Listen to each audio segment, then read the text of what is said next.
Welcome, ladies and gentlemen. It is November 17th, 2019, and this is the Some Sort of Gaming podcast. We're going to make that official. I looked for the name. I couldn't find it anywhere. That's what we're going to be sticking out with now. And due to Day of the Devs last week, we didn't have a podcast, so we'll be getting to that later. So as of right now, let's find out what everybody's been up to this past 2 weeks. If anybody wants to start. I will. Mine's been relatively, I won't say uneventful, but like I didn't play that many games. But like,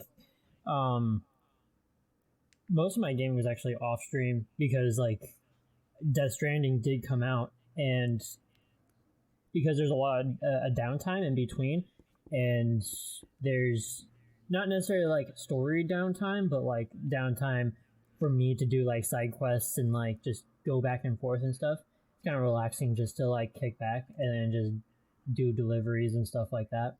And then when I'm going to be doing like story missions, then like then I'll have it on stream and stuff. But I've been kind of spotty with just being on stream and stuff because I've needed to hang out with friends, and I needed to order something like really quick on Amazon, and I redeemed a free 30-day trial to Prime, and because of that, I have Amazon Prime Video, and my friend and I have been wanting to watch The Expanse, so she's been coming over, and we've been watching that, like pretty much binging it since I started it, and that's why I've been part of the reason why I've been so out of the loop with streaming, but I kind of needed that, and I can recommend The Expanse. It's pretty good, sci-fi futuristic stuff, and the characters are pretty good. The way that it's described is that it's a noir in space, but I'm not sure about like the noir part after the first half of whatever they have out now, but still it does have some noir aspects to it. Other than that, I've been on Final Fantasy 14, and I started doing mount farming hunts or mount farming parties weekly, trying to do that and gather people together that I know from like different servers. And because turns out that there's a lot of people that didn't get a lot of the previous expansion stuff. So that's my week. Okay, I'll go next. I played a little bit of Death Stranding. It was alright. That gameplay is killing me. Some people are really like defensive when I say I'm not into it like I thought I would be. And they're like, no, you don't know Kojima. You don't know his genius masterpiece work. And I'm like, I don't. And I have some people that are just, I had like the best advice that I got for that game is when we were at Day of the Devs. And Cedric was like, you know what? Don't rush it. Don't just take your time and play as much as you can when you can and just finish it on your time.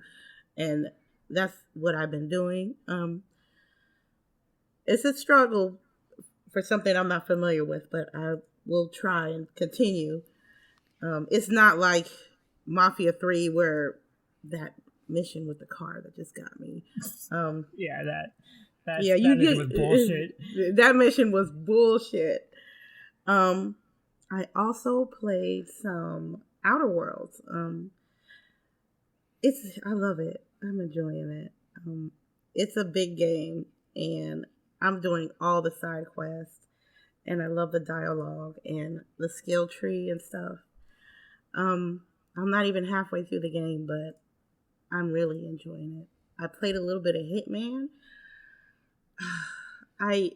It was supposed to be a YouTube exclusive, but I was bored that day, and I said, you know what, let me stream this. The frustration got the best of me with that game, so I was like, you know what? Because I kept dying a lot. There was a lot of spotters, and I just couldn't get any of my targets. So that's Is it the first Hitman or the second one? The one that came out in 2016, the episodic one. Oh, okay. So the first one. It's a good game, but I want to beat Yeah. it. So, but I tried. Call Oh, of, are you gonna try to complete it? of course. You Oh, got damn! Like every killing situation for every. no. No. We not doing no special situations over here. We just gonna just kill the targets any way we can.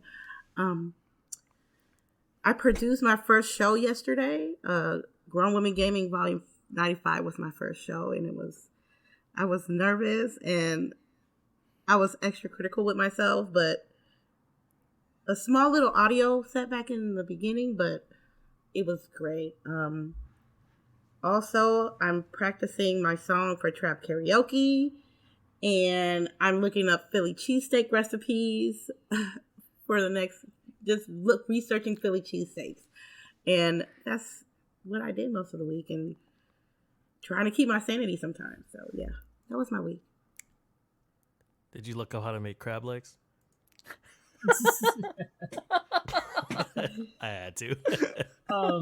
So because since Death Stranding has come out and the reviews and what people are saying are so divisive, or like it's very split among people about reviews and stuff, especially among the public. Now, after I did tell you about taking your time and kind of relaxing with it, like how I have been, after I told you that, has that been a better experience for you? Yeah, because I don't feel like I have to be keeping up with the Joneses or, being like I know Kojima's work when I'm not. I'm kind of glad that I bought Death Stranding because, one, I kept my word because I bought the PlayStation 4, and I discovered other games that were great, like Horizon Zero Dawn and God of War and Detroit Become Human and Beyond Two Souls and Heavy Rain. Those experiences were great. So those were the games that I played along the way to actually play this one. So it was worth it. It was worth my purchase. I ain't even gonna front. The soundtrack to Death Stranding is the best. It's really good, isn't it? It fits. Yes, it is. Oh my god. I forgot, I don't know the name of the song, but it hit me in my heart. Oh my god. I just don't know what song it is, but I'm gonna figure it out. Yeah. And no, I don't know how to make crab legs. All right. Unsheathed Productions, how was your week? I mean, I'm just basically a broken record, so I'm gonna say that, like, for a while, the last 2 weeks, I kind of work actually got a little crazy, so I didn't get to do all that much. Not even in terms of like just gaming, but social events as well, or social experiences, you might call it. Mm-hmm. Sounds fun. But yeah, I'm living the life, living the dream. Sounds like we're going to talk about Day of the Devs later, but I got to do that. That was one of my activities, gaming related, I got to do. But also, I just out of nowhere decided to start playing Frambo, which was recommended to me a long time ago. And I think I also had seen it on Steam, and it just kind of had, for some reason, when I see games that have sort of they look like they have kind of a dark vibe to them, and they're adventure games, it kind of speaks to me. So it was the same thing with Inside and games of that nature, Little Nightmares, stuff like that. If there's just kind of like this certain sort of dark vibe and adventure feel, it kind of fits for me. So I started playing that, and essentially it's like a point and click adventure, which I didn't exactly know it was that. I thought it was going to be more so like controlling with analog sticks, that sort of adventure game, but still worked really well. I loved it. I thought the game was really cool. It was really more so of a puzzle game than anything else, and standard kind of point and click adventure kind of puzzle game, kind of like when I did Deponia and stuff like that. But it was definitely, it took some really dark turns, like super dark turns. Like she starts out in a mental institution and takes some pills, and when she takes pills, like all of a sudden the room you're in will transform into something different, where they'll have some really dark things going on, where someone's beheaded, or there's kind of a demon right over someone's shoulder. There'll be people cut up into pieces, just things that are meant to sort of be scary / creep you out. but I really liked it. I thought it was cool, and just having those sort of initial reactions whenever you saw something that you weren't expecting to see once you took the pills was just like, I don't know. I like that little rush that it gives you. The game definitely took like a really weird turn about 3 chapters in, though, to the point where if I tried to tell someone what happened in that game, you might actually think that I was telling my own story of when I got out of a mental institution, because the game makes absolutely no sense about halfway through. Like, I have no idea what's going on, but still, overall, it was a great experience. A lot of fun. Like, some puzzles were semi-challenging, but for the most part, it was kind of pretty straightforward. Once you figured stuff out, you're like, yeah, of course that was the answer. But yeah, I played through that. It took about 3 streams, and I beat that completely. But other than that, I mean, I guess I could use this to just roll into Sharpie's what you did. But the other thing was last week, before the podcast we missed, we got to do Secret Hitler. I only say that because I was streaming it at the same time you were streaming it, but I think you could probably more talk about that if you want to just talk about it in what you're doing. But other than that, I didn't really get to do much the last couple of weeks. Yeah. Okay. So what I ended up doing was I finished Valkyria Chronicles 4 finally, and then this past few weeks I just been researching on like making my own website, because it seems like I feel like I should make my own website. So I've been looking up like which service I should be using, and I'm gonna do it maybe just to make like a list, and also have like all my information is just gonna be there, and then I'm gonna make like reviews and stuff like that. All like a written review and everything about every game that I felt like deserves to be reviewed, like whether it be good or bad. And maybe eventually just start making video reviews, but I don't know the organization, the production organization for that well yet, because you have to scrub through hours of footage just to get like 10-second clips and stuff like that. So I'm not there yet. And I also started playing. Oh, I played and finished Battle Chef Brigade. And I gotta say, that game is good, but the battle felt very clunky. Well, like, describe clunky more... in what way? Yeah, because like the brief moment that I had with it did take a little bit like of a rocky start for me to get into it, and then I was feeling into like sort of the puzzle mechanics. No, the puzzle mechanics are fine. Like, I liked it. The battle portion, like where you have to go farm for stuff. Okay. Yeah. That part was a little, for me. Like every day that you wake up in that game, like you're given like 3 different missions, I should say, or like optional missions where you make money. Mm-hmm.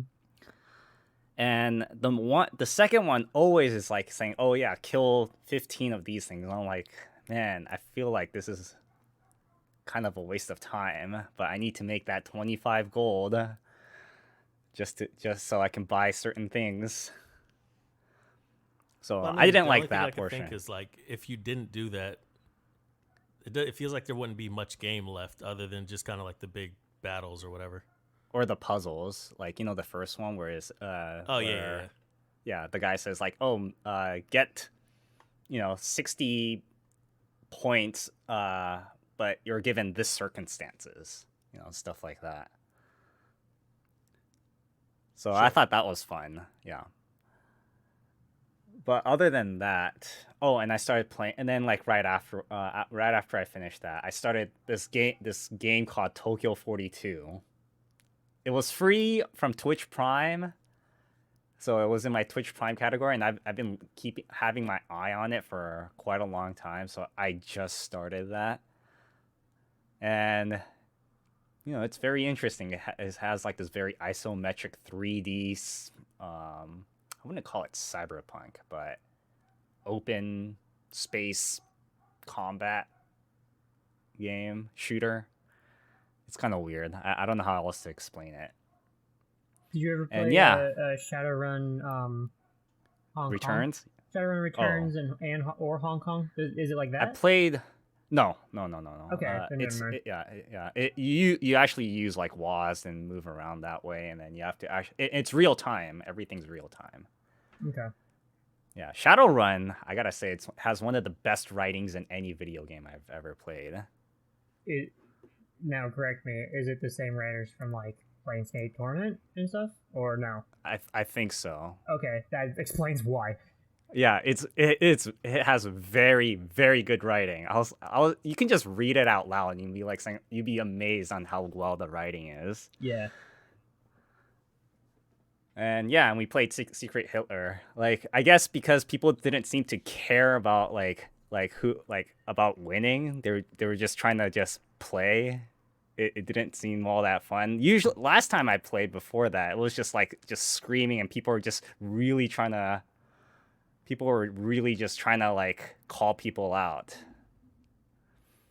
That day, like nobody really did that, so it was just like it just went breezing through. Yeah. Always. Sorry, go ahead. Yeah. We just heard like a giant motorcycle. You know, that's the hood. You already know. I was like, can I have one week when I don't get like no car screeching or no motorcycle? I just don't. It's okay. Like once every 2 months here, like you there's like a group of bikers that just comes and drives by our home and it takes like 5 minutes to complete. Oh wow. Okay. Yeah. But it usually happens in the middle of the day. So and just to ask yeah, you a quick question, Sharpie. With respect to Secret Hitler, what do you find to be kind of like the most drawing part of that game in terms it's of like more why like you enjoy it? It's more like trying to. For me, it's more like trying to. If people are actually trying to win, then there'll be a lot of debates and there'll be a lot of not name calling, but calling people out. And that's like the fun part of Secret Hitler. Kind of like how we played, what do you call that thing from Jackbox 6? Well, yeah, that's what I was asking, because they all seem to be kind of similar. Just push the button, but they all seem to be kind of similar games in the sense of, you have certain people who are a certain small subset of people on the other side, and then like, the majority of the people who are supposed to all be the quote unquote the good guys. And it's about accusing people of being on, either the good guys or the bad guys. And I'm just curious if there's anything in particular about Secret Hitler where you're like, this is why in Secret Hitler, you're given as much time as you need, except, like in Push the Button, it says, okay, you only got 30 seconds to actually like make a decision and stuff like that, which kind of ruins the social aspects of it. But other than that, other than that, I watched Woo Assassins on Netflix, and that's a weird show. I want to point out that in the first episode, like a lot of things just happens. Let me explain. So there was this one point where he was on a food truck and he just randomly gets attacked by two people, like the main character, and he's trying to run away with his truck, and then somehow he runs into an alley. He goes into an alley with his truck and sees a girl on the ground, and then he decides to attempt to call 911, and then the girl all of a sudden just stands up saying like, "I was looking for you, Kai." Oh yeah, the main character's name is Kai. And then hands him some magical artifact with some bad CG, and then all of a sudden he just gets sucked into a different dimension. And all of that just happens in like 30 seconds. No time to explain. Let's go, motherfucker. Yeah, I mean, I feel like that's pretty normal in the sense of like they're probably like, oh yeah, we'll explain it later. But that's why I feel like Lost was a lot like that, where it's just like all this stuff happens, you're like, I have no idea what's going on, and then theoretically they're supposed to tell you later. Yeah, and then like before I was just like, oh, is this gonna be just using them just using magical powers and then just making cheesy combat. But no, like as the show progressed, maybe like a little bit less than halfway through the show, it was just like, oh, okay, so there is actual martial arts, and then it's just magical elements just thrown in there just for effects. Like, so I was kind of glad that they took that approach. So the best way I can put this is, it's like watching, somebody pointed it out on YouTube's comments saying something like, it's like watching The Last Airbender and Jackie Chan Adventures. Is that a real good comment to make about it? A little bit. I mean, the main character, like, have you seen The Raid? No. The movie The Raid? Yeah. It's like this one of my favorite movies. Yeah. So the main character is that guy. Yeah. The main character from there. Yeah, I remember you told me that. Yeah. So yeah, that was my past 2 weeks. Cool. All right. So let's get on with what happened this past 2 weeks. So Day of the Devs. Tell me, I wasn't there. Yeah, why weren't you there? Yeah. So we can have this discussion. Yeah, why wasn't you there? I didn't go because that way I think I would have thought like it would have made this discussion more interesting. Wow. Okay. So you did it on purpose. Way to miss out, motherfucker. So you don't love us? No, I don't. No, I'm just kidding. I was gonna say, I knew that answer was coming. Damn. All right, so tell me what you guys experienced and what was over, what happened. For me, it was nice. It was more people than last year. I did a lot of walking around. There was the Star Wars Jedi game there. I think that was the game that had the longest line. Yeah. I heard whispers that graphically is not up to par. Someone in our group said that. I forgot who said it. But you mean you heard whispers then? Yeah. Oh, I was like, it came out like 3 days ago. No. I mean, we can tell you right now if it's graphically up to par, I guess, but yeah. Yeah, but what was shown that week? Oh, okay. Greg Miller was there from Kind of Funny. I couldn't get through. He was in the hallway and everybody was like blocking the hallway because he was there. I was like, man, won't you move? Oh, I didn't even know he was there. Yeah. There was this game called Black something. I forgot the word. It was like a platformer, futuristic, dark platform game. And then I also... You said it's Black something? I got the video. I just don't know. I can't make out the second word. Okay. That game about death was there as well. Spiritfarer. It looked good. What are you talking about? Black Future? I'm sorry. I heard, because of their microphone, I heard Spirit Farter. Yeah. I did too. Spiritfarer. Yeah. Okay, Spiritfarer. Thank you for correcting me, Zelda. I appreciate it. To me, it looks good. I played a little bit of it. Felt smooth through the controllers, and I enjoyed it. There was this prehistoric one. It was a point-and-click adventure game. What's so funny? It's like you're naming everything that you played but that you don't remember the name. Go ahead. You got to play that afterwards, though, right? Yeah. The people that made the game sent me like a demo key, and it was cool till I got to the puzzles, man. And I was like, that's why I was laughing. It seems like it's a puzzle game. I'm like, I'm surprised she played this. Yeah. Ashish played it as well. It was funny because he didn't know what the objects were, and he had interesting choices of what the objects was. So no, I said exactly what it was. That prehistoric man had a condom. No, that's not what it was. That's exactly what he had. Man, there was Gang Beasts. I don't know why it was a Gang Beasts on the Day of the Devs, which is not a new game. Yeah, but did you see how many people were in it though? Oh no, it was a big crowd. So No, not even like in it. Wasn't it like 16 people in it it or was something like that? it wasn't 16. It was like 8 or something like that. Yeah. But no, Day of the Devs. There's always a Gang Beast sort of tournament thing going on. It's not like an official tournament, but they have Gang Beasts somewhere in that warehouse, and like a bunch of people just crowd around and just play it. I mean, but also, I don't think I've ever seen it more than like. I thought it was just like a 4-player game for the most part. Yeah, I thought Maybe? that I don't until know. like 3 years ago. Oh, have you seen like one where there was a bunch more people? That's the first time I've ever seen that many people in the I've game. seen it like just complete chaos with like 8 or whatever amount of people on screen. Like the first time I went to Day of the Devs, actually, there's always a shit ton of people around it.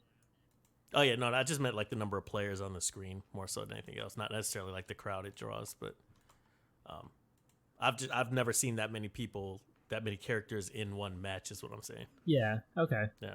Now it has I think it is 8 people at once. If it's not 8, then it's more than that because it's like I said, it's complete chaos on that. Whenever I've seen it.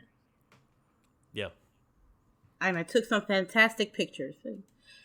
I think it's a great escape. It's a free event, and there was a couple of people that like I invited, like neutral Twitch streamers that moved in the Bay Area, and I was like, "Hey, here's this event. It's a free event. You can go with your girl, play a couple of games, meet a few people." He responded to me like, "Oh, lady, thank you so much for the invite. I met a few people and played a few games and learned more about the Bay Area gaming scene, and I really appreciate it." I'm like, "No problem. I think anybody who's like video games out, and especially in the Bay Area, I try to like steer them into events or areas that'll be good for them because we don't get them every week versus, certain shows or certain concerts every week all the time." I like the audience that's growing in the video game community in the Bay Area, and I hope it continues to go to that direction because you have streamers and video game developers and people who are very passionate about these, and that's what I like. Yeah. So like, for me when I was there, I saw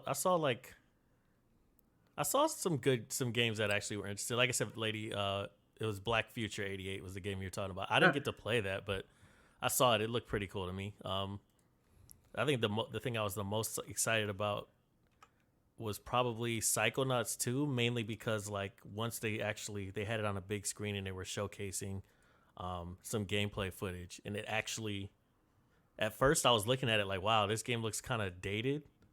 But then like as they were playing it, I was like, well, okay, I remember why this game was so good. Like you could just see how creative they are in terms of like the world they create and things of that nature in that series. So it just it looked awesome when they were playing it.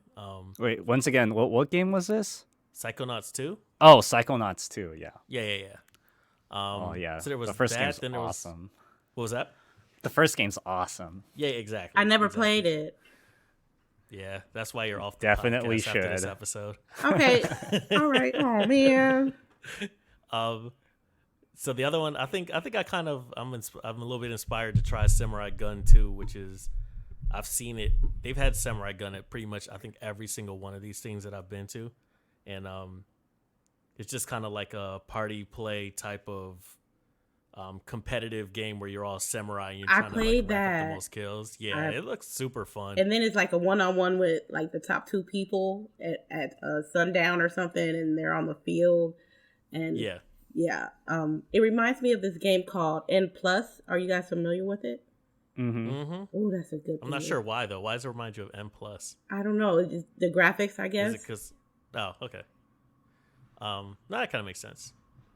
They were also showcasing like Mad Streets, which is something that myself and like one of my friends played at PAX in Seattle, and they brought it here, and it was like 4-player. They had like a little tournament there too, but I think I don't know if Zeldrick you got to play it. I know me and Sage Nasty we got to play it, but it's the one where it's basically like you had 4 people all fist fighting each other and kicking each other, and like the one they showcased like right at the front door, essentially. I didn't try that one out. It looks fucking ridiculous. Yeah, it looks like insanely ridiculous. Like it's just it's just a straight up brawl, like fist fighting, a lot of ragdoll physics. Like it's kind of like it looks like a little fun, chaotic game that you'll enjoy for about 2.5 weeks or something. But there was also, I think the other thing that kind of really caught me a little bit was what's it called? Pray for the Gods. If you guys remember that one, the one that was like it kind of looked like Shadow of the Colossus. Yeah. See, I remember hearing about Pray for the Gods several years ago. Yeah. And I was wondering, like, whatever happened to it, and here it was. Yeah, it looks pretty cool. It looked like it legitimately looks like Shadow of the Colossus, but I guess when I read a little bit about it, it seems like it's about a guy trying to figure out why, like I think the winter won't go away. Mm-hmm. And it's just kind of his adventure to sort of solve that mystery, and he runs into like these Colossus style monsters and things of that nature. So it sounds like it might have a little bit more story and like a little bit more depth than maybe Shadow of the Colossus did. Shadow of the Colossus felt a little bit more artsy in that like it seemed like some of it was open to interpretation, and like they didn't exactly tell you all the story, and maybe you had to look up the story afterwards. But this one seems like it might be more of a traditional form of storytelling. So that was cool. They had Tunic there, which I wish I got to play, but I didn't. There was always somebody at that. I think I'm just gonna play it when it comes out. Tunic was actually there? Yeah. Which it was weird. It was like it didn't seem like they showcased it, but there was one machine I think out in the hallway that had Tunic playable. Okay. And I think the last thing that I was gonna say was I saw. I gotta remember the name of this game. So it was essentially a really hyper stylized, I think survival horror game. Do you guys remember that one? The one that I said looked kind of like the Take On Me AHA video. Oh, was it the scratchy kind of black and white? Yeah, Saturnalia I think it's called, right? Yeah, that's what it was. I was actually going to talk about that one. Yeah, I mean, feel free. I was just gonna say that looked really interesting to me. But what were your impressions of it? So, I mean, my impression of it, I only got to watch bits and pieces of it, and I was trying to figure out what it was, and just the stylization of it and how everything was so dark, and the only thing that was lit around you were either candles or like you were creating some sort of light around you. But you're right, it does look like the type of artwork that is like that Take On Me video. But I was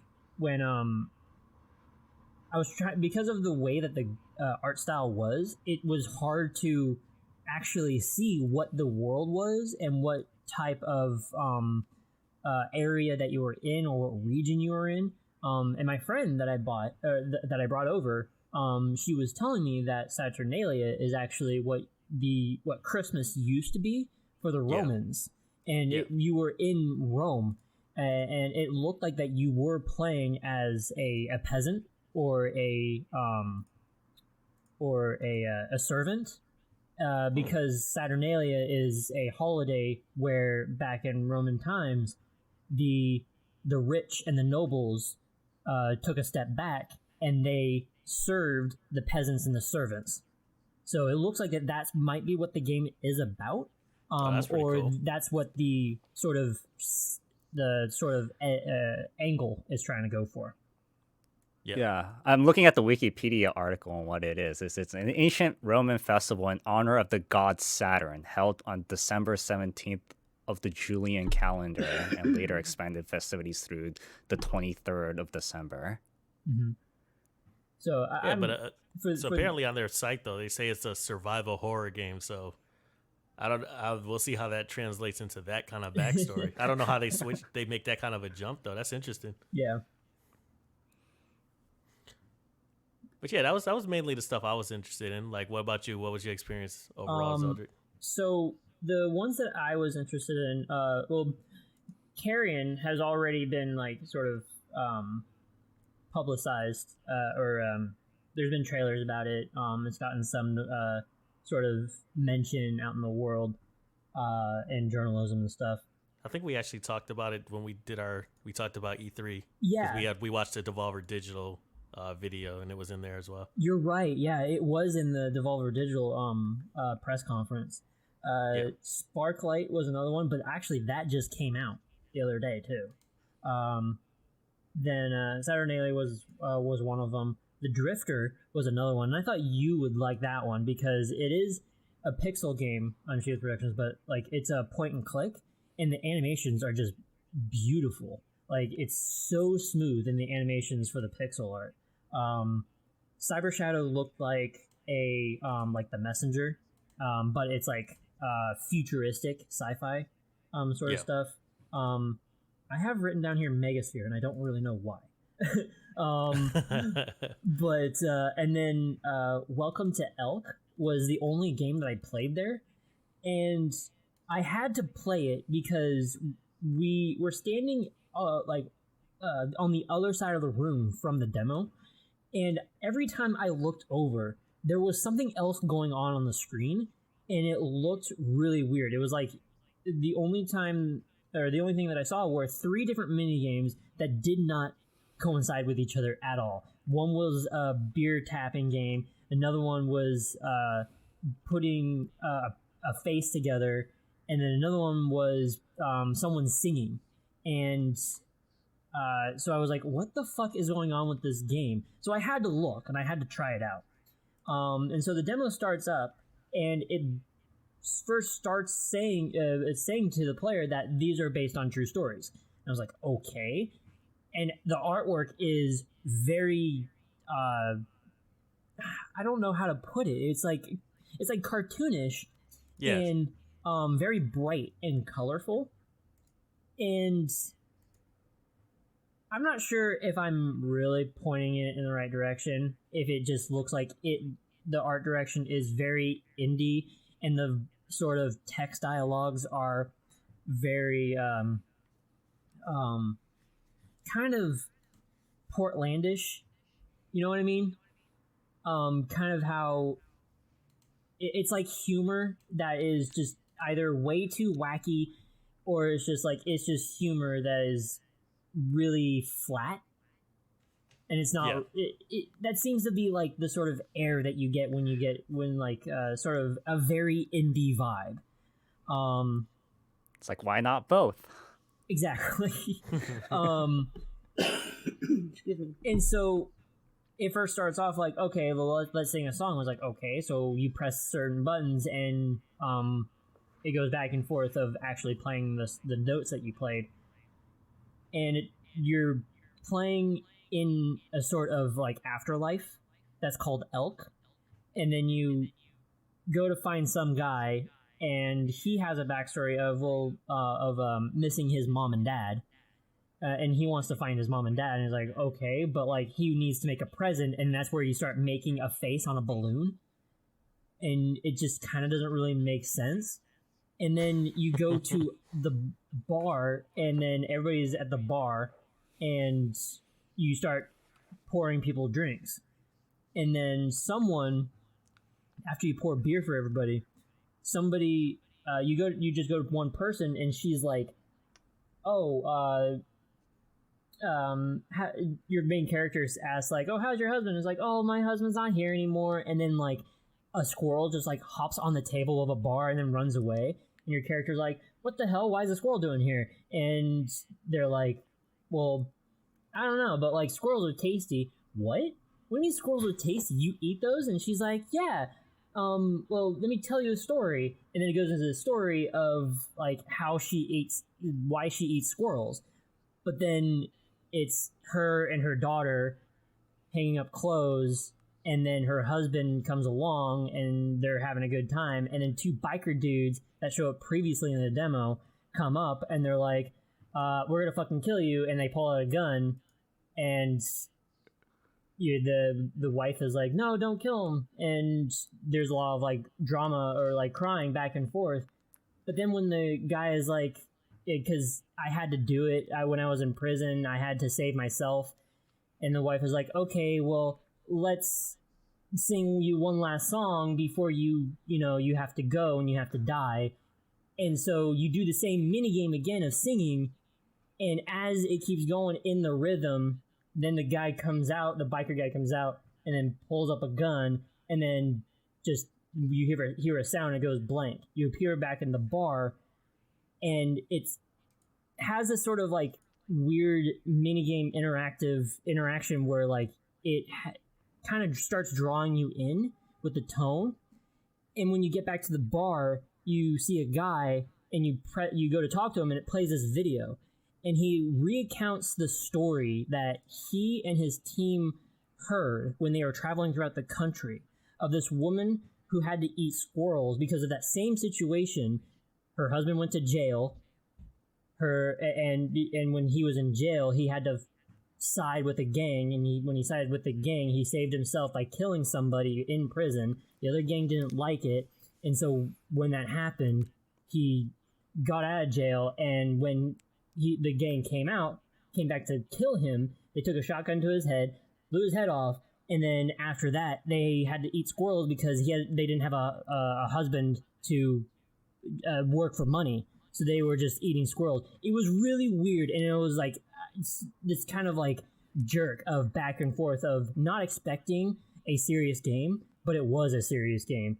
I'm like not really doing like the attitude of this game justice, but this is the reason why I like going to Day of the Devs, because you find these really, I won't say niche, but like that's not the right word.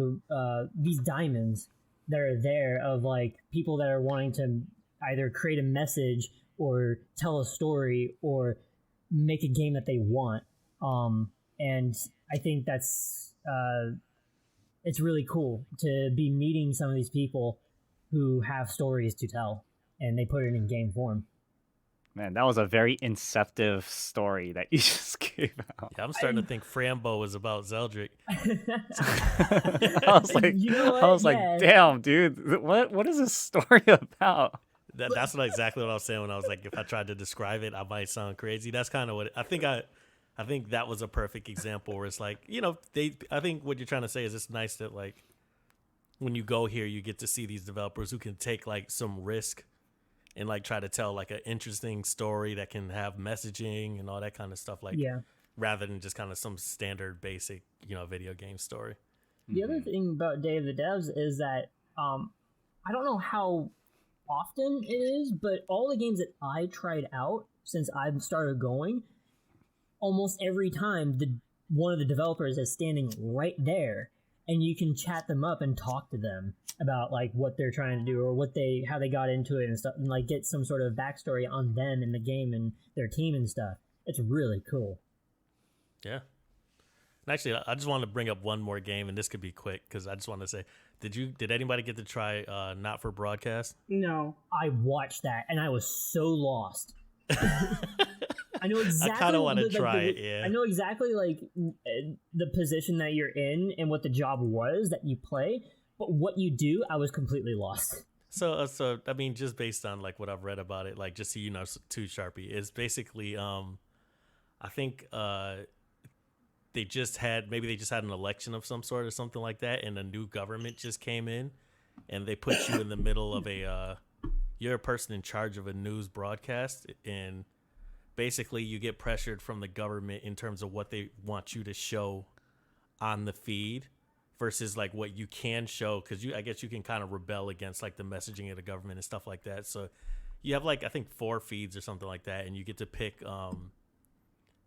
it's like what ads get showed, like you can censor things, like all kinds of stuff. It's just kind of like this interesting thing where you're in charge of picking what gets shown to the people on this news feed. And I guess it's to me, it almost sounds like, it doesn't look anything like it, but it almost kind of sounds like Papers, Please, where there's this some semblance of a like, what would you do when, I don't know. What do you do when there's like, you're in charge of, what could happen in people's lives for real kind of thing. I don't know. Similar kind of vibe. Yeah. That is exactly what I was going to say, like the comparison. Yeah. And it seems like that it is the same exact game as Papers, Please, but you have a different occupation. Yeah. Yeah, looks So it like looks it's a cool. I tiny wanna try build it. publish game. Mm-hmm. I think it's cool. I'm definitely gonna try it when it comes out. I mean, we'll see if it holds up. I didn't get to play it. I just watched for like a little while we were at Day of the Devs. But Would you pay $60 for it? 60? No. Wow, you started not. real quick. Is that the price for it? Oh, No. I doubt it. There's no price, which is why I asked. Like, what if it's $60? Nah, they're not getting my $60. No way.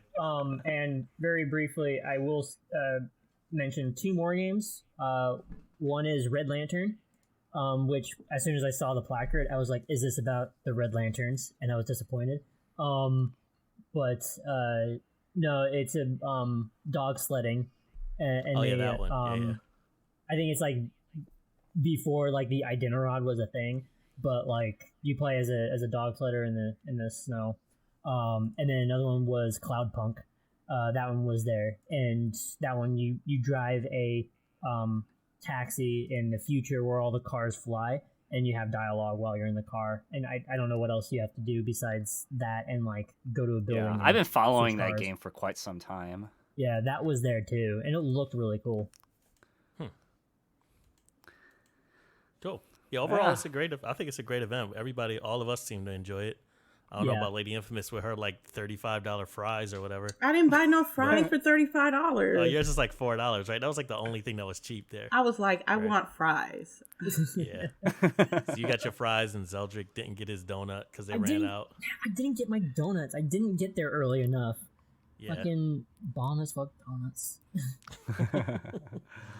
Well, yeah. Okay, well, let's move on. Freaking Mixer makes another acquisition. And if you guys don't know about this story, it's like this 14-year-old deaf girl who... She plays for Rainbow Six. Well, she played Fortnite. Oh. I thought she plays Fortnite? Yeah. I thought she played for Yeah. Rainbow. Ewok, you talking about Ewok, right? Ewok. And it's amazing how fast she grew on Twitch, too. She only has 70 hours total Twitch stream time. Well, that's And- good. 0? Yeah, 7-0. And then she gained 284,000 followers. I mean, I'm not that surprised. Actually, interestingly enough, we got to when I went to Austin earlier this year, we actually got to do some video work with a guy who was completely blind that plays like he competes in like Evo fighting games in general. Like he plays competitively fighting games, and it seems like because it's such a unique thing, people latch onto it really quickly. Mm-hmm. Yeah, well, anyways, so she's part of FaZe, and Oh, you know that's- FaZe is a pretty big name, right? FaZe eye. Yeah, well, I mean, yeah, you might think that way, but then, like, FaZe is a pretty big name, like, Yeah, in it the is. Yeah, it is. gaming community, right? So, you know, this could bleed if more people, if other, you know, if one person joins, gets moved over, you know, it creates a hole that can spread, right? That it'll more people on their team will start moving over to Mixer too. Oh, I think we came to the conclusion as a unit. Am I right that Twitches might have some problems over there if they can't keep their star players or even their up and coming players? Yeah, well, I don't think anybody really lost on this. Not even Twitch, because she only has 70 total hours on Twitch, and they're like, and I'm pretty sure she was like really cheap for Mixer to just move over. Yeah, but she's gonna get older and she's gonna realize her worth, and they're gonna probably renew her contract or something in the future. You said 72 hours on Twitch? No, 70. 70? Dang. Yeah. So this was after she got in with FaZe or before? I think it's after she got in with FaZe. That's weird. I would have been on it. Yeah, but isn't that crazy? Like 284,000. But then, and she's really good at Fortnite too. I watched some of her videos, and I was like saying, "Damn!" And she's deaf. Yeah, That's there's people in the huge skill. there's people in the community that play video games and play harder than people without disabilities. So, more props to her. You know, let her get that bag. And she's 14 too, which is even more amazing. Do you know if Fortnite has accessibility? Sort of. I'm pretty sure it does. Okay. Yeah. I'm just wondering, like, what type of accessibility it has besides like colorblind mode. Yeah. If it even has that. Yeah. Yeah. Well, good. Yeah. So it's like good for her. Like, hopefully we'll start seeing more competition. Yeah. When it comes. Yeah. I mean, Mixer does a really good job, even though they their market share is less than 5%. Like, you'd be surprised how much YouTube has its own market share. Like, but they don't make it. They're keeping it low for now. But you'd be surprised how much they have. They're like at like 20-some%. And Mixer, this news with Ninja and Shroud, they just make it. They make it look like they're at 50% market share. But we'll see how the future holds up. So yeah, what do you call it? XO19 also happened last week. So, I don't believe I've ever heard this sort of a conference thing. Oh my god, you haven't heard of XO? No. Oh my god. Okay, let me explain it since I know a lot about Microsoft. Actually, let me finish. Go ahead. Finish up the introduction to this. Okay, no problem. It's like of course they do this like right before the holidays, right? And they announced Rare and Obsidian, working together to make this game called Everwild. Don't not announce like another, their point and click adventure game. There's going to be Wasteland. They also announced Wasteland 3, West of Dead, which is like some isometric cross-based twin stick shooter game. Age of Empires 4, finally another Age of Empires game, and more flight sim footage, and Crossfire, another Counter-Strike clone, and another at least it looks more like Counter-Strike than any other shooter. Last Stop, which I don't know what that was, and I guess this other game called like The Artful Escape, which is some acid-based psychedelic rock side-scrolling platformer game.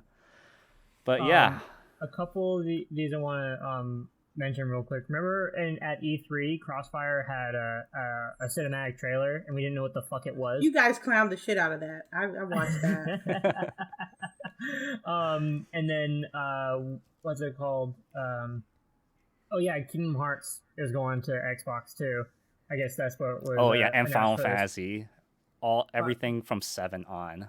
Okay.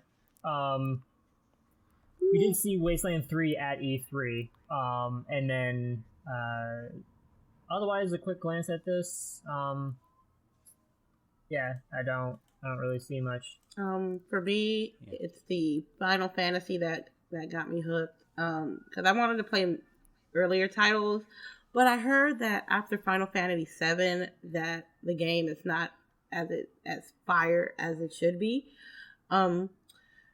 My big take is the Project X Cloud, where you can be able to use your mobile device and connect it with your controller, and you can be able to play games from your Xbox library. And there's a preview program. They got like a few games.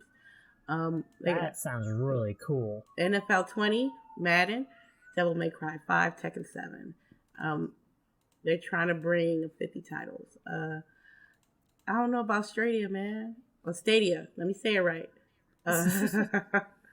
Stadia. It was, to me, XO is like, we're going to promote what we have available for you guys for the holiday season. Actually, explain what XO is. I was explaining it. It's basically like a bigger recap of like Inside Xbox they do like every month, but like on a bigger scale, like a mini E3 in London. It just looked like regurgitated. Most of these things were like regurgitated from E3, especially if you were there. The Everwild, that looked pretty nice. It looks like the aesthetics is great. I'm not really into Sea of Thieves. It's just too kiddie for me. And I'm trying to hit up one of themselves, you know. But just like I said, it's usually what they have available for the holiday season is in November. You know, Black Friday's the week after, so this really pushed a lot of their sales for their hardware, for their Game Pass, and big news for the games that are coming out within the spring section of 2020. People don't understand that they're not going to put out their big news, their big leaks at an announcement like this. Whatever they got holding against their chest, they're waiting for E3 2020 to come out. So it wasn't like, oh, I'm going to get off work early so I can, you know, watch the show. I was like, look, I'll wait till I get home. All right, so I got a question for you. For who? For you. Specifically because your comment about Stadia. What is it that you think that Xbox has, for example, that Stadia will not? Other than the fact that you can play. I also have a my own library of games opinions you already about own. this too. I just think that I played. My real question is: are you being an Xbox fan? No. I played the cloud. The cloud looked nice. When at E3 at one of the events, you were able to play Gears of War 5. What's that mode? Escape mode. Yeah. Mm-hmm. And it was smooth on like a regular controller, regular Xbox controller, and it was connected to the device. So I have hands-on experience with the xCloud. Stadia, on the other hand, I'm just not a fan of Stadia. Well, that's what I'm saying. What is it though? I just don't. The question is why. I don't think you should be able to spend $60 on games that you already own. That you already own on other platforms.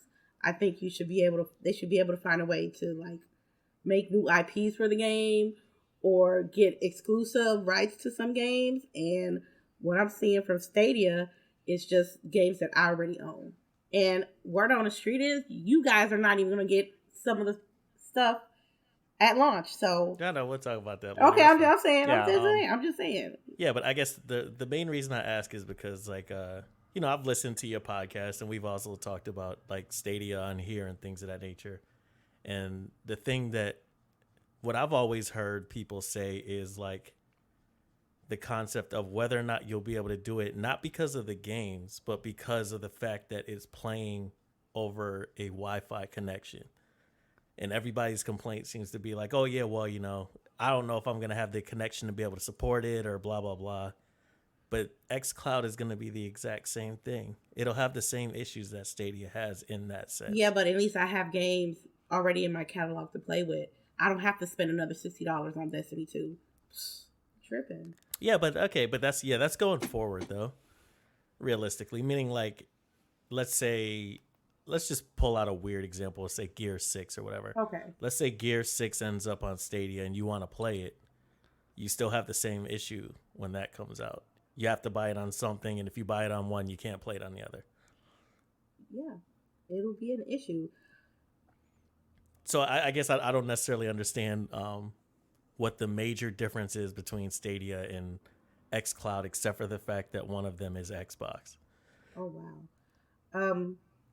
With the xCloud, you can be able to play your own games from your own catalog, from your own profile.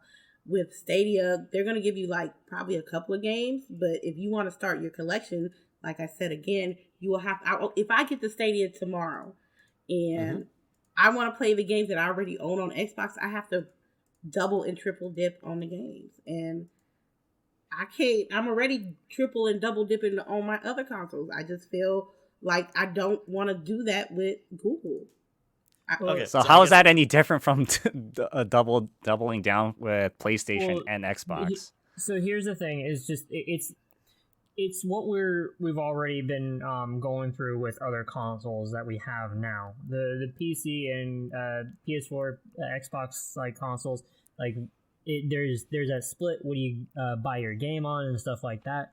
And then the Stadia is what is being talked about is one more console that you have to decide if you want to buy something on it or not. Sure. Now, Sure. and so Lady Infamous is saying that if she's already buying something on Xbox, she can use the xCloud and essentially do the same thing as what the Stadia is doing. And that's really it. It's just a difference in divide in the console that you buy it for. Yeah. So that's why I was bringing up what I was saying earlier with the whole Wi-Fi thing, because I think the question, maybe I didn't phrase the question properly, isn't necessarily why would you get xCloud over Stadia. Is theoretically just why is there a perception that Stadia will fail and xCloud won't? I have inside knowledge. Inside knowledge about Stadia? Yeah. Okay. That it's gonna fail? The fact that Xbox and Microsoft is offering a service that lets you play your games over a Wi-Fi connection in your through your library, it's really cool. The one thing I need to have clarification on, because I'm not all down with how Microsoft does stuff. So this is only for games that you buy on the Microsoft Store, correct? On the Xbox Store? Correct. Xbox Live? Correct. Okay. That's what I was wondering. I didn't know if there was something that they were doing where, like, I guess it was with their previous games on 360 and stuff, where, like, if you had the disc, then you could pretty much download it from their servers and have it on on the hard drive. I don't know. I thought there was something like that.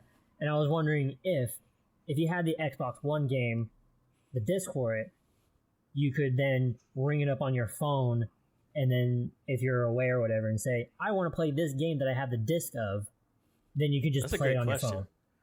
Can you do that? I don't know about the disc. I know about the disc. Isn't that primarily how you buy your games, though? The disc? Me? Not recently. Yeah. I haven't bought a disc in a year and some change. Okay. Well, I mean, that is a benefit for the way that, because since Microsoft does have their Xbox One that it has no disc drive on it, this is like one of those benefits of having a digital version of the game rather than a disc copy. So that way you have your game no matter where you are. Yeah. I also have one other question, because I know this is something that was advertised. I just don't know that much about like xCloud quite yet. But I know one of the benefits that like Stadia has touted, whether or not it's available on launch, who knows? I don't know. Is that you can play in a browser. Can you do that on xCloud? I am not aware of that. Yeah, and then be able to seamlessly transition to like a mobile device, or seamlessly transition to like a television. Oh yeah, I only tried it like it was a straight up mobile device connected to a controller, and it was a very controlled setting, I would say, when I tried it out. Oh, I have one other question. Are you playing? Everything is definitely in the cloud. Like you don't have the game, you don't have any version of the game installed on your device, right? It should be. I signed up for the alpha test, so I'm just waiting for my email so I can be able to get in so I can play some more. But based on what I played, they had years, and nobody. It wasn't on any particular profile. I guess it was a base profile. So I assume that I'm just assuming here. I assume that you will have to own the game at least. For sure, yeah. I don't know about it being downloaded to your Xbox for you to play it on your cloud. But you gotta at least own it to be able to play it. I know they had played some Halo already in there, and what's that other game? Killer Instinct as well on the xCloud. So I just find it interesting because it's like I hear, I mean, this is kind of what I was saying before, where I was like, the reason why I think Stadia is not going anywhere is because like it's basically jumping in where I assume everybody else is gonna go eventually. Like, even though people have their complaints about it, but it's just kind of curious that like I assume that all of these issues with Stadia will still be issues with xCloud, because you're still talking about cloud-based gaming, still talking about relying on a wireless connection and theoretically the same devices, all that kind of stuff. Oh, you're absolutely But right. it seems like it's like, oh my gosh, xCloud is going to be amazing, and then Stadia is going to fail, and I don't know what the. Not only that, I feel like I discrepancy is. trust Google's infrastructure way better than That would me too. I would totally trust that. Definitely. You know what? I don't even trust Microsoft's web browser. Oh wow. I hate their web browser Okay, so much. I can respect that. It does. I mean, Yeah. it doesn't matter if I choose to get the Google or the xCloud. If my internet is ass, it's ass. It won't be able to play either of those. So that's why I signed up for the alpha test. Yeah. For, So here's my take. Like I never got to say my take on this is that for Stadia, the reason why I think like their initial lineup is kind of weak is because I think they want to be first to market before xCloud even comes out, and I think that like trying to being first to market is usually tends to do well for big companies, especially for things like this. Like remember during the Xbox 360 and the PlayStation 3, like the 360 just like came out a year earlier, and then therefore like it really took off way better than the PlayStation until like late in their life cycle. Then the PlayStation eventually just overtook the 360. But as of this, this is like something completely new. Well, maybe it's not completely new. Like there was OnLive before, Yes. but like I think that was like way like too early in its Way too early. Yeah, it was way too early. Now it seems like like I should say like 80% of the United States has the ability to have access to broadband internet compared to like 10 years ago. And so therefore I think like Stadia, like because they're going to be the first to do this, like they already have the infrastructure to do it, with YouTube and Gmail and all that. But I think like this also helps out with people who are getting who does YouTube, who does gaming for YouTube, right? And then being able to jump into a game straight from YouTube. And there's like this whole like being able to just buy off the game based on the game that's being showed off on YouTube.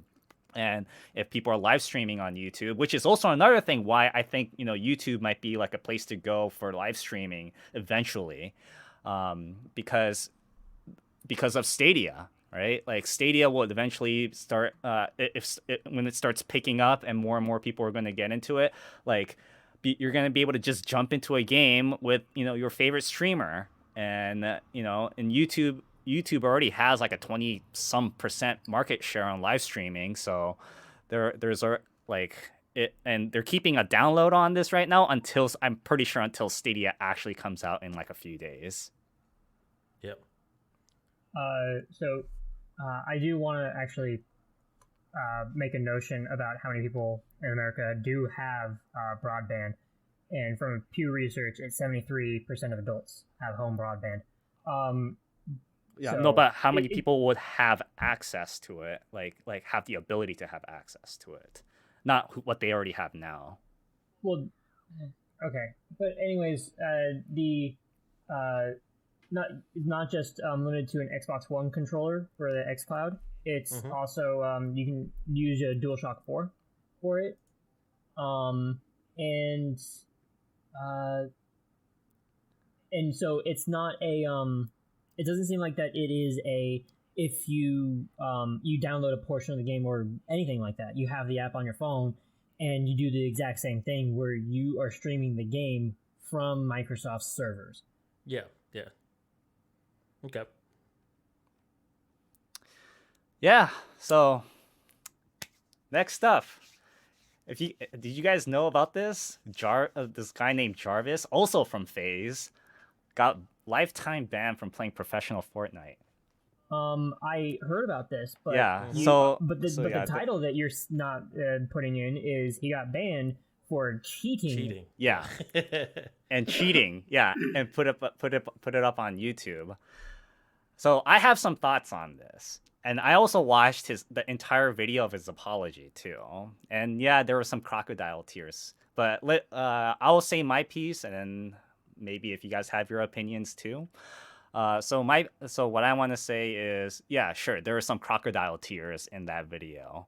And if you don't know what that is, it means that, there's like fake crying, right? But I do have sympathy for this guy because he is only 17 years old, and he's not exactly an adult yet who can make adult decisions or make adult thought processes. Should he have gotten banned? Yeah. For life? Probably not. Is this and this is also like a 17-year-old boy who was rising in fame extremely fast, and knowing what most extroverted young men, at least up until their mid 20s, will make poor decisions because they will tend to take men tends to take, especially young men will take massive risks. And if you're raising that quickly for at least for little boys, because I have done this, and you start seeing success, you want to one up your game every time, right? And somehow, finger quoting, making a funny cheating video was the way to go. And yeah, at the same time though, you gotta think about the fact that, like, I know you said that he's not an adult and not able to make adult decisions, but at the same time, that's just legally. Like, realistically, is there that much difference between a 17-year-old and an 18-year-old? No. No, I disagree. but I disagree that. Okay. I'm sorry. No, I disagree. There's no difference between a 17 and an 18-year-old. Yeah, it's So just legally an 18-year-old is an adult, but 17 and 18. But you also got to remember that he's also. But then again, he's also still very young. Well, okay. So you're telling me, are you gonna tell me that when you were in high school, you didn't make poor decisions like this? No, I was making real life poor decisions when I was in high school. So yeah, I was gonna say the thing you gotta remember though is he got banned from a game. Like, the fact that you could say, were you making poor decisions? It's not like he's going to jail. He literally just can't play a game that he wants to play. okay, it's like this. It's not really that much of a fault. There's not really that much ramifications to it, other than he kind of fucked up in something. He fucked up because he got caught. That's what happened. Yeah. That's what happened. Well, it's not like he got caught. He made it public. Yeah. Yeah. He ratted himself out. He snitched himself. So, okay, this is the thing with me. I know you want to be like, oh, he's 17 years old, and you gotta think about his mental state, how he's doing it, and he feels like, look, this ain't when we was playing video games at 17, 18 years old. This is 2019, and this man is signed with FaZe. We do not know what kind of pressure he was under. He has a contract obligation to play for this team, so he knows what's the difference between. Does he? He's still young. Remember, you're thinking about it. You're probably thinking about it from a 30-some-year-old mindset right now, not from a 17-year-old mindset. I'm thinking as a seven. No, yeah. of course. Yeah. I'm 30 something, and I'm thinking about it in that situation. But you can't. The video where he admits he wasn't thinking of the potential consequences that might follow showing off a Fortnite aimbot. So when you do that, you just put an automatic target on your back, because it's like, okay, so you showing this aimbot. So are your other videos are legit? Are your other competitions are legit? Or your other tournaments are legit? Because now you have people saying, oh, he probably cheated. For one, he should have never showed the aimbot. If you want me to keep it a buck with you, he should never show the aimbot. Then nobody would have known. But yeah, why would he show it? What was his purpose of showing it for? Once again, remember, he was rising in fame really fast, and then especially when you're a guy that's trying to prove himself at a young age, you want to keep one upping what you just made previously.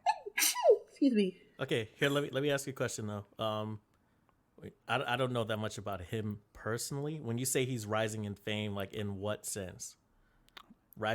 Where was his fame coming from? From Fortnite. No, I mean from playing in like tournaments? Was it making YouTube videos? What was his fame coming Yeah, from? from like making YouTube videos, and Okay. I'm pretty sure maybe tournaments. That part I don't know. Okay. Well, I mean, I guess the reason why I would ask that is just like, I would get it if you were like, I think about people, for example, that with GTA 5, there's like all these kind of mods that go around where like, I guess you have to somehow I think you have to kind of disable your connection to like Rockstar servers or something like that in order to do them. And people make videos like there's mods with like a zombie apocalypse and kind of stuff, that kind of stuff. When I think about that and I'm like, okay, well, if you're just getting fame off of that, that's fine because the only person you're really impacting is you. But I feel like if you're using even an aimbot specifically, an aimbot is literally used to cheat to win. Like if you had made some kind of mods or something like that, that's a different story. But I feel like a 17-year-old knows what cheating is. Like it's not like I get that we make mistakes, but he's been told, I'm sure, from a kid that what cheating is. Like whether that be in school, you're not supposed to cheat off a test, whether that be like, you know, whatever form of cheating. It's like to say that he doesn't know what he's doing is a whole different. I don't know. That doesn't make any sense. Also, like remember, like kids these days, they need to be a little more. They feel they have like this pressure to be a little more edgy too. I mean, It's not. but that doesn't mean they have Wait to. a minute. Wait, That was. What are you talking about nowadays? That was like me in high school, like 10 plus years ago. Okay, Yeah, fine. there's Let's put always it that pressure way. from your peers. Edge. They need to be kids, or more like people. Kids needs to be more edgy. Okay, but here's the thing. To what end, though? If he gets pressure to be more edgy, what is the end result that he's looking for where Well, he's clearly like, "This is it was why I'm cheating, edgy"? but I mean No, that no, was a I'm not poor saying like that. that I'm was a saying- poor decision What I'm saying is, what was the point of cheating? to make What a was he getting video. from the cheating. To make a Is that- video. So you dry Yeah. snitched on yourself and made a video and got yourself banned. Oh, that's what I was thinking. Like you think about these people on Snapchat where like they'll do some kind of crime and they post it on Snapchat and they get caught and it's like, well, that's your fault for being stupid. Like you just ratted on yourself. And not only that, if he was so pressured, he must not have the right team around him either. Because you're supposed to have, if you're that young and if you're just a rising star that rises up so fast, you should be able to have like a true crew around you to know that, hey guys, I'm gonna post up a video of Call of Duty, but you know how I'm a Call of Duty pro, right? I'm winning all the tournaments and I'm getting all these kills, but I'm gonna do a video with an aimbot and I'm gonna show it on YouTube. What would you guys tell me? You would tell me I'm stupid, right? And not to show it, right? Well, then again, we're also talking about phase here. I think that. What about? What about fake? Is this Have you seen like a lot of phases videos? I FaZe seen Clan's videos. I seen FaZe. I'm not that old. I know what FaZe is. I know that they big on Fortnite, Call of Duty. No. Well, I'm just saying like the type of content that they produce on like YouTube. Would you say that this guy who's a part of FaZe is going through a phase? You stupid. Oh. I think he That set was himself. good. I think he set himself up for that. Ain't no way. You know what? Well, I guess I don't. yeah. The thing I was trying to figure out when I said what was to what end, I'm trying to figure out if you're saying was he pressured to cheat or was he just pressured to make a video saying this is an aimbot for Fortnite? More like you I say think he he's was trying to make pressured more to like pressure cheat to and then make he like did it, make then I more got no better sympathy for him. like more like surprising content. So you think? But what is surprising about that though? I don't Well, get it. it's surprising to him because he's 17. Yeah. But I mean, like, is he not good? No, He's he is fine. good. I'm pretty sure he's good. So, like, basically, it's the same end result, isn't it? It Like, is it's the basically same you're end making result. theoretically you're making a video where you win at Fortnite, except now you said this is the one where I cheated. Like, why would you even make that video? You know, Because I don't get it. I don't get it. I don't get it either. I don't get it because at 17, yeah, I mean, like, I still think he should have been banned, but I don't know for life. Maybe like two years, but not too. But I mean, you know what the problem? You know what the problem though is that like I think along the lines of like when you're saying he's young, Uh-huh. one of the things about like the new age is that somebody that young can legitimately like A, make money, B, make a bunch of money, and C, affect other people's ability to make money off of that cheating. Mm-hmm. So at that point, now it becomes something a little bit more than like, haha, I made an aimbot video or whatever. Like people, I don't know. Yeah, I mean some that's people's also like a careers at thing this too, point. right? Like it could also be like, oh yeah, you're just promoting cheating. Yeah. Oh wow. So I don't know. Well, don't dry I snake. mean, he said he's still gonna make videos though, right? Yeah. You can still make Probably videos. not, because he doesn't have really any other game to go to. Well, he right better now. find something. There's fucking thousands. You Yeah. don't. Get But to do you say think that. people? But because of this, do you think at least in the immediate future, like anybody will want to sponsor him? Well, I mean, I think it's kind of like Would you? we were talking about this with like Call of Duty too, with trolls. It's like regardless of what happened before, results matter. So if he gets really good at another game to the point where he can perform at a competitive level and it can be verified that he's not cheating, yeah, absolutely. If you I have don't see why somebody wouldn't. if you have your own teammates, coach, or any other person that wants to like put him on a team, corroborate and verify that yes, he has skill without using that aimbot, then yes, they'll pick him up. Yeah, exactly. Just you know what he's. We Do you all think he signed deserves? those- Well, yeah, I'm pretty sure we all know that he deserves a ban. Do you think he deserves a lifetime ban? Yes. I would just reformat and to say I'm not going to say he deserves it. I'm going to say he should have known what he signed up for. Essentially, he broke the rules, and they said they have no tolerance for cheating. So theoretically, he should have known that. Yeah. Not to say that I would know it. I don't read those rules either, but nobody does. But still, I don't even think lawyers person you read really should like be mad at is like yourself. the terms of service for anything that they sign up. Just scroll down and push accept.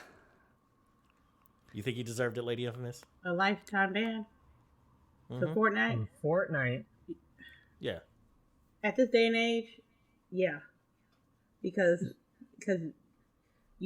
that decision of you posting up that video made it look bad on the team that's paying your bills, any potential connections because of that video. Perception is a mug. So even though you may not have cheated in the past, and your gameplay may not be assisted with an aimbot, but with that video, it's always going to be somebody in the back of their mind like, look, I want to work with this guy, but he put that video out there, and I need to know if he's not cheating or not. Everybody's going to think that way, and that's what's sad about it. But you 17 years old, you signing these lucrative contracts to these gaming organizations, you should know that's a certain responsibility to that. And once you do something dumb, like make a video about aimbotting on the main game that's making you money, I'm sorry. You got to be responsible with your shit. And I think he was not. I don't know what in his mind thought it was cool for him to do an aimbot video, but now all his wins, his legit winnings is like an asterisk next to it. And don't let me be the person that competed against him on an online tournament and got my ass whooped. I'll be like, yo, he he cheated. cheated. I'm sorry. Because we never used cheat codes when we were kids. Yeah, he cheated. So that's how I feel about it. Like when I think about like Age of Empires, I remember typing in the first Age of Empires. I don't know if any of you played it, but there was this chat command that you can type in Big Daddy, and then like it will spawn like a Batman vehicle, and you can do that in multiplayer. What? Yeah, yeah. Age of Empires? Yeah, the first Age of sounds Empires, bullshit. you can literally spawn like a Batmobile that shoots rockets. Weird. Yeah. Okay. Well, anyways, yeah. So, does anybody know Dansgaming? No. I do. No. Only from you. Okay. So, Dansgaming. Do you guys know who the group Nerd Fusion?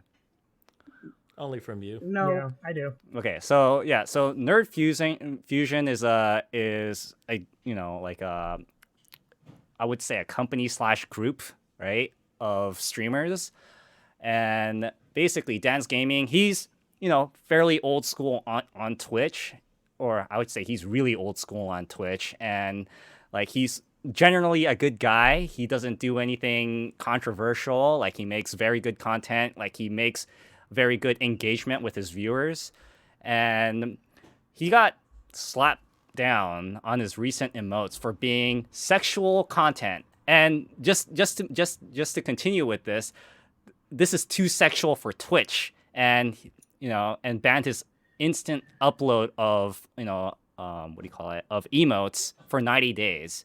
And and just to let you guys know that for every game that he plays, he has a dedicated artist to create a whole set of new emotes. So he like takes down like all his emotes and uploads a new set of emotes for a new game that he plays. So what game is this one? I'm not exactly sure, but look at that picture and tell me what you think, if you think that's considered it's very sexual. So I'm going to like butt in here because this one is not for a specific game, for one. Okay. Two, Maximilian dude had a butt emote that was no joke. It was Marvel. It was a Marvel versus Capcom game, but a very early one.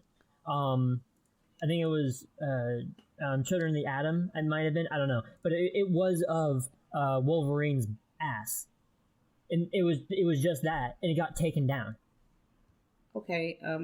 This is also the same platform where you see in Just Chatting girls dry humping plushies and inflatable animal wearing close to nothing. How you know that? Because he watches it. No, you see them a lot on forever. You see them on LSF. What's LSF? Live stream fails. Oh. Never even heard of it. Oh yeah, it's a show that they just condense like streamers like fuck ups into one video and they post it on YouTube.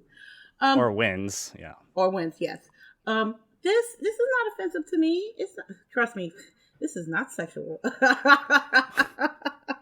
So you didn't get turned on. No. So no, because this isn't translating well on audio format. What this is that it essentially looks like a humanoid blob sort of artistic style. And it looks like a mustache, kind of like Dan's face, but in a very abstract and cartoony form. On the toilet, and on the toilet. That's it, and there's no kind of like Kirby. You know what? There you go. It's like if Kirby had an actual nose and then a mustache, sort of a differentiation between torso and head, and then add limbs. Yeah, that was it. That's what it looks like.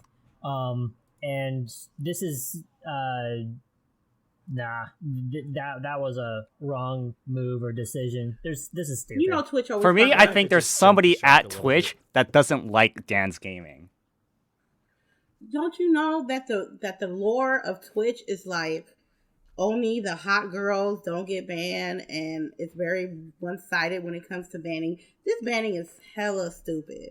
I mean, this is Sharpie's lore. This is Sharpie's lore? What?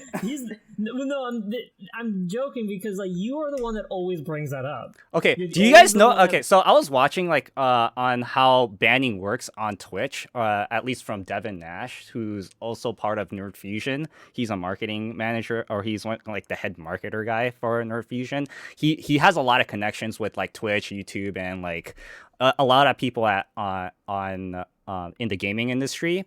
And basically what he said was like, this is how like reports and bans work in Twitch. So reports, gets filed against the streamer, right? How reports gets filed against the streamer is, there's a system that reviews the number of reports, and then there's the type of report, like based on the number of reports, and it gets classified and gets sent to trust and safety, right? And then the report gets a random TS lead, right? TS as in trust and safety. And within the team discusses together and votes. But the TS lead ultimately has the final say. And every partner that's on Twitch has an AM. And the AM will meet with the TS team and discuss why the streamer shouldn't be banned or whatever they're banned for shouldn't be banned. And it's the AM's job to fight for the streamer. So, okay. But then the final say on what things get banned or people get banned is up to the trust and safety's lead, or whoever got assigned, the lead who was assigned to it. So that goes for like, you know, like the whole like Twitch girls or even this. Okay. So what you're saying is that we have a conspiracy of someone inside Twitch doesn't like Dan and then used one of his emotes to try to ban his emotes. Yeah. Okay, I just wanted to, like, you know, straighten that out. So, all right, cool. We got a conspiracy on our hands. So you notice like some, you know, there's like some other streamers that like they have a very good track record, and then for some reason, for little things that they did, somehow got banned. Probably like, you know, they probably got a new account manager, whether it be like, you know, the one that they had like recently quit, and then the new person barely knows the streamer that they're going to be working with. And they couldn't like fight for it against trust and safety. Mm-hmm. Yeah, things like that can happen. And this is not just a Twitch problem. This is also like in most social media platforms, including like Twitter and Facebook and all that. All right. And so what we have here is a bunch of companies that cannot fight for some of these high-profile accounts. And the only ones that do stay are the e-girls and all those people because you know, because they get the big bucks and for the company, right?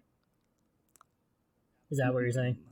I'm not saying that, but it could. Fucking just outright say it, dude. But what I'm saying, what I can say is like that could be a possibility.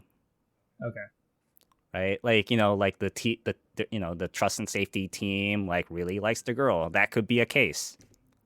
So now I'll actually be serious about this one. So the AM that's assigned to Dan, has that actually been dealt with? Like, has it been gone? Has it been gone through? Has it? I know this happened on the 9th, so 8 days ago. Yeah, so possibly the AM happened? couldn't fight against the trust and safety lead. It's usually just one lead in the entire for the entire case. Mm-hmm. Okay. And for all I know, it could have been the new AM for Dan too. That could be true. There is some like weird shit about Twitch that's going on, and even like I'm gonna mention back on Maximilian Dude's butt emote, just because like everybody thought it was funny. Even somebody that like I just showed, like I showed their channel, and was like, okay, I don't know why, but that's kind of funny. Just because the way the joke being that for some reason Wolverine's ass way back when was just so sculpted or whatever the fuck. Like, it's just so highly detailed for some reason. So now it can't be a joke, but even on his channel, it was joked about that, oh yeah, all the e-girls get their, or even not that, it was everybody else gets their butt emote too, but he can't. It was really weird. So I think maybe you're on to something, that there is some sort of different people in these positions. People left or people got switched around or whatever. Yeah. So yeah, that's Drama. stuff with, yeah, that could be the drama. Incoming mixer. Well, there's even drama on YouTube. Yeah. And So Google yeah, there accounts. is. Well, I wouldn't call this drama, but so Markiplier, I'm pretty sure most of us know who that is. Had like a live stream event where he had, there was a massive hole in the YouTube's moderation system that affected the participant's entire Google account. That was yeah. So Or actually, let me finish, and I'll let you go. Yeah. So basically, their entire Google was suspended for spamming too many emotes. And just to be clear, this isn't just YouTube that their account got affected. Like their email accounts, calendars, 2FAs, right? And a lot of people's like life is in Gmail. And to bring up what exactly happened was, so again, Markiplier had an event, where he had like a green and red sign or paddle of some sort, where people were voting off in emotes, like in red and green hearts or whatever, and chat was voting in chat, and basically there people who did that got their accounts suspended, and it makes and then to them, like, I guess it kind of made sense because it's like some anti-spam measure. But there was a guy who entered in chat 6 times in 2 hours, and his account got suspended. And what's more is that it's expected that that because of this, aggressive, this hyper, well, people thought it was pretty hyper aggressive on their anti-spam measure. Like, they try to appeal it, but then appeal goes through a real person, not a bot. And everybody's appeal got denied. In fact, one person's appeal got accepted, and maybe somewhere within the hour, it got reinstated to denied, meaning somebody at YouTube was very well aware of the circumstances of this situation. And then Markiplier puts out a video with this information that I just talked about, like, with the 2 examples that I also provided, that which made him very angry about the situation, because, like, imagine being a YouTuber who did all this, and now he feel like, who wouldn't feel bad that this happened to all of his followers? Yeah, like, I would definitely feel like that. Like, I hold some sort of, not necessarily blame, but I hold responsibility into rectifying this and correcting this. Yeah. So there was a sort of TOS sort of change as far as for YouTube content and stuff goes, and I think it fell in line with that as well. Not like the emote spamming, that sort of thing, but like when this sort of account banning thing got fell in place at the same time that YouTube content creators and stuff. Oh, with the whole TOS, COPA thing? Yeah, that. I believe that all this like happened at the same time, and it got stated at the same time. Because before this, people could spam chat with emotes, and this did not happen. Where it was that they got their an account strike or any sort of thing on their account. And I believe it was also that if they deemed that the COPA thing that happened recently being, if you made content that was not monetizable at all and wasn't good for ad revenue, then they could just shut down your account. And it wasn't that shut down your YouTube account; it was shut down your entire Google account. Mm-hmm. So that's why I think this happened all at the same time. Now the chat spam emote thing, that's it is a bot thing that did catch it, but even then, the bigger thing being that one of the bigger things, is your entire Google account gets shut down, and that's terrible because that's terrifying. Like their bank accounts and their 2FA for their bank accounts and all that, gone. And Did this happen to people that pressed one emote? This guy only message? chatted 6 times in 2 hours. Hold on, wait a minute. Did he put in the same? So it was chatting with text, or was it like putting the same emote over and over and over again in one message? Because there's a difference. I'm pretty sure, spamming. I'm pretty sure it happened over the course of 2 hours, not like 6 in like a minute. Right, but you know how like in we see in Twitch chats or just any sort of live stream chat where somebody will put in the same emote several times within one message. Okay, so well, we're all familiar with live streaming, and especially in big channels, like we all been in big channels. Emotes are a very integral part of the live streaming experience. I agree. Sure. Yeah. So it's like Spamming them isn't though. Well, but what I'm saying is that I was wondering if people who pressed the emote button or sent the emote in one message once, it was only one emote and that was the entire message that they put in. Yeah, that part I don't know. The only information I Okay, have is from Markiplier's video that he put up. This is where all this information is coming from. Okay, so I was actually kind of being nitpicky as far as for what. That's a reasonable question, because if he only messaged a certain number of times in 2 hours, 6 times in 2 hours or whatever it was, if he's just spammed like 40 emotes in each one of those messages, he still kind of is doing the same thing that other people were doing, even though it's not a lot of messages per the amount of time. So yeah, I mean, it was a valid question. But yeah, another one of these things that Google states that just turns the YouTube platform into a trash fire. Yeah. I mean, I imagine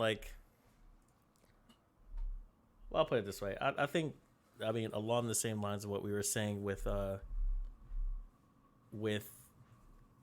guy who can't play Fortnite anymore. I won't say people should know what they're getting into, as much as I'll say that I would imagine that is actually in the terms of service, which means it sucks if that happens, especially considering how integrated your Gmail account can be with all these different aspects of your life. And this is something that clearly they probably set this up not realizing that could literally have that type of impact on people for something that trivial. But I would just say that it's excessive, and I bet you they end up fixing it so that it's not it doesn't do that. I don't know about that denial of people who are appealing their accounts being shut down. That's a little weird, but I don't know. It made sense because they can't handle so many people, moderating so many people to have this thing automated. But to this is not the way how YouTube's moderation system works. It's not by a channel by channel basis. You can't customize it for your own channel. It's throughout the entire platform. Oh sure, yeah. I mean, they have the right to do that, though. Yeah, well, this is something that YouTube is apparently looking into now because this thing happened. I'm sure they'll fix it, because obviously that's a big issue that seems like it hasn't come up in the past. Maybe this just happened to be the right circumstances to identify, somewhere in their system that had a shortcoming. In that sense is good. Yeah, but I'm just kind of curious why, the chat spam. I'm trying to draw the relation from when we use the Streamlabs bot or Nightbot or anything like that, and they have settings for excessive symbols or long messages, stuff like that, and it'll just delete the message, or you can actually set it to time out and with a number of strikes. Yeah, but I guess that's what Sharpie was saying. You can't set it individually, right? Yeah. Right, and I'm just kind of wondering, damn, why didn't they just, give that sort of control in the first place? They already have examples of what works. Mm-hmm. Yeah, but I bet you more so kind of along the lines of what we were just talking about with I mean, maybe I guess we haven't talked about it yet, but with conceptually, like with Stadia and things of that nature, I think their thing is more so like get it out there, like put the YouTube streaming out there, and then refine it as you go along. Yeah. I feel like that's kind of how Google does things, rather than just kind of like take all this time and make sure that everything is fine tuned so that it's like a well-oiled machine. It's just like put it out there, fix it. So you're like, listen to feedback. so it's like, don't fix it until it breaks. I mean, the reality of it is that's like a lot of products in general. You don't get a recall on a car until somebody dies from like a. I want to go back to the whole like their new terms of service thing. Have you actually read it? Like, I actually read through the whole thing, and then like the way how it's worded, it's super open ended. Like, it's extremely open ended. I know what it's for though. Like, I know why they're doing it. It's mainly meant for like like politics. Because 2020 elections are coming up. But like the way how it's written, like it says like they can take down channels if your channel is not commercially viable. That's the wording I was trying to find. Yeah. Yeah. So that means like it's like since that it can go something like, hey, nobody watches your stuff and it's taking up space. We're gonna delete your channel. They can do that based on how it's worded. Yeah. I mean, they can. Yeah. But I mean, I get why they would probably word it like that to avoid like any sort of issue where you say that like where you try to argue that they can't. It's almost like, when somebody says no shirt, no shoes, no service, it's like, it's literally so that you can't really argue against it. I don't know.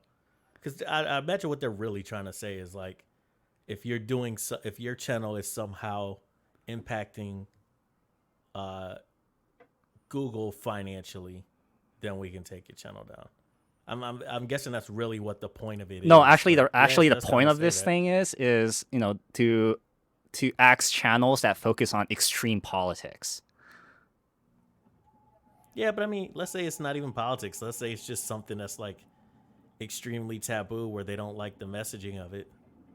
Like realistically, they probably could just say, well, that's driving away people from our platform, so we're shutting you down.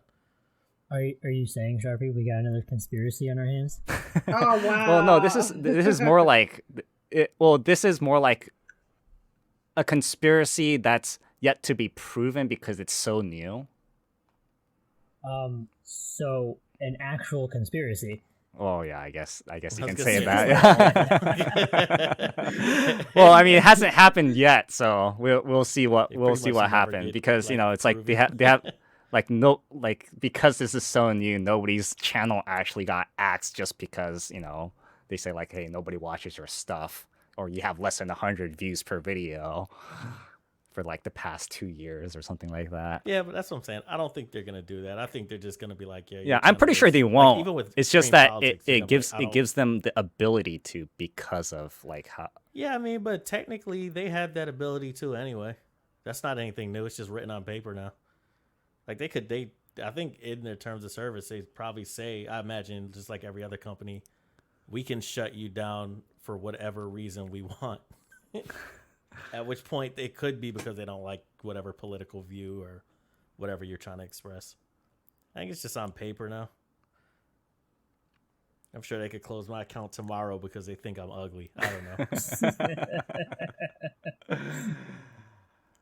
All right. Well, anyways, VGAs are next week. Or wait, is it next week? No, next month. Tuesday, No, it's not next this month. year. Yeah. Oh, okay. They got a knob. They got a knob out there called Favorite Year. Like they put the past 4 years of video games that came out for the like. I don't know if I understand what that is. Is it favorite year as in like your favorite year of gaming, or because they actually show who won the game of the year? Yeah. Or are they saying favorite game of the year or something? Yeah. I don't know. What do you think? It's just to celebrate their 5th anniversary. That's all. Oh. I chose. But I mean, that's what I'm saying. Am I voting for God of War or am I voting for 2018? Voting for both. Okay. All right. So, Yeah. The knobs are on Tuesday. I know Death Stranding's gonna get one because you Why have hell not? insider I mean, do you think information. so? inside information. you know, the host is like a Kojima D writer, like to the 10th power, so it's definitely gonna get there. So, what games you want to see I mean- as Game of the Year nominees? You know what? I don't know about that. That is a hard thought. I honestly have no idea. Indivisible. I don't know what. I feel like a lot came out this year, and I No. can't think of what everything Indivisible is. could be Game of the Year nominee. Why not? People love that game. I love that game. Yeah. I don't know. I feel like it's too small. Like I feel like Game of the Year is gonna go to like A AAA title. Yeah. Call of Duty and Gears of War gonna be up there.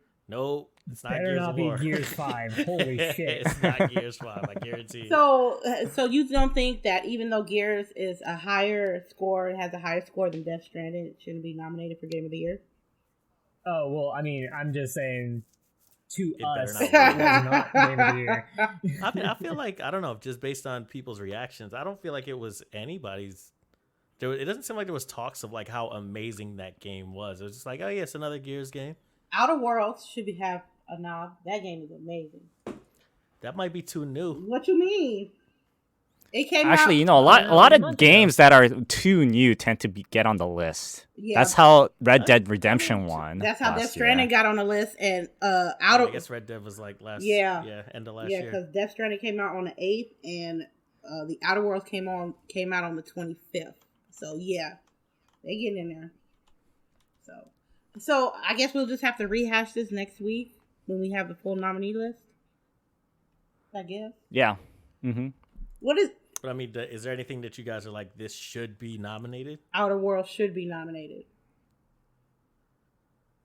I couldn't tell you. I mean, I didn't couldn't. quite I play that couldn't. one. I can't say. I mean, I'm I pretty just sure. haven't played like enough games this year that were from this year. Like I know I played a lot of games, but it's like, how many do you guys feel like you've played a lot of the releases that came out actually in 2019? That's the thing. Like, I didn't play enough games that came out this one. Yeah, we all tend to just wait for a deal. Oh wait! I played Wolfenstein. I played The Division. I played Oh, Kingdom Hearts 3 was this year. Link's Awakening was this That's year, true. wasn't it? Or Link to the Past? Yeah, Awakening, right? Link's Awakening. Yeah, so that might get the Game of the Year now. I made a bet with my homegirl on a big bag of chips, like the box 40 count chips, that she thinks that Death Stranding is going to win Game of the Year, and I think it's not. So Oh, I don't think it is. So wait a minute. I want to ask something. Did Super Smash Bros. Ultimate have any sort of nomination last year, or did it, like, because we're still on the first year of DLC? That's why I'm asking this question. it should be Maybe. They should have like their own fighting, like fighters. I was gonna say, do you guys see like a fighting game winning Game of the Year? Nah. No. Because technically they could have like Mortal Kombat in there, probably Super Smash And Bros. Samurai Here's- Showdown. So Sam here's Show. the I don't reason think why any I of bring those this are up is because because I don't remember it being on the VGAs last year, but or it mentioned at all on the last one. It outsold it outsold Street Fighter 2. Oh yeah, the original. Yeah, the original Street Fighter Like 2. Street Fighter it 2, outsold yeah. it over 15 million copies. Yeah. That's why I mentioned this. Yeah, I don't know. I guess it could be. Smash Brothers might be kind of like unique in that sense. Or it seems like it's kind of like universally loved, even if you're not like a fighting game person. Oh, you know what? Anthem came out. Man, this nobody year. want to talk about that trash. Oh yeah, and Actually, there is some news about that I want to Yeah. briefly mention, but I mean, as far as for the VGAs, do you guys really care about like, Apex. Apex Legends did come out this year, yeah. Yeah, I think that might do it. But like in terms of my experience with like the VGAs, I mean, I'm one of those people that watch it for the commercials. or for the things that they may announce. Announcements, yeah. Like it's becoming the new E3. No.